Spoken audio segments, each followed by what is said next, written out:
Episode 4. Top 10 Signs ng Social Claimer. Kumusta mga Kapinoy 10?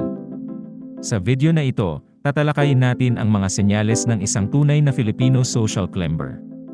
Kung curious ka kung ikaw ba ay isa dito, relax ka lang dyan at manood.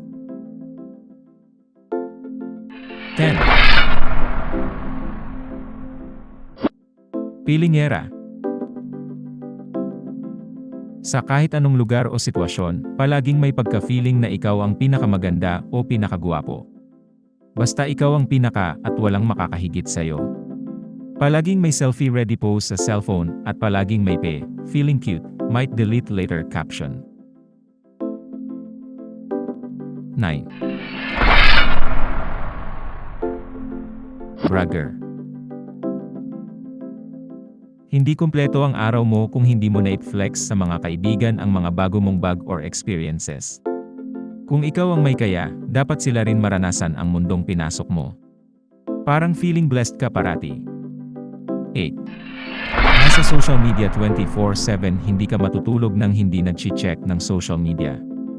Buhay mo ay reality show sa Instagram at Facebook, kaya dapat updated ka sa bawat pangyayari sa online world. 7. Party animal. Palaging ready sumabak sa mga parties at events, kahit na ang invitation mo ay forward lang mula sa kaibigan ng kaibigan mo. Basta may pamparty at may masusuot ka, on the go ka palagi. 6. Kilalang kilala lahat. Hindi ka lang updated sa mga artista, kilala mo rin ang mga influencers, at mga sikat na tao sa social media. Alam mo ang bawat detalye ng buhay nila, pati na ang latest drama nila. Never ka dapat mapag-iiwanan sa usapan. 5.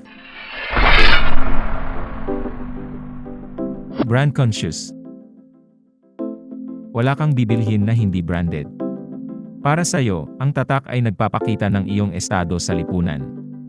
Kahit umutang ka na, basta Louis Vuitton, worth it yung sikretong pag-uulam mo ng Pancit Canton for 1 month. 4. Worthy travels.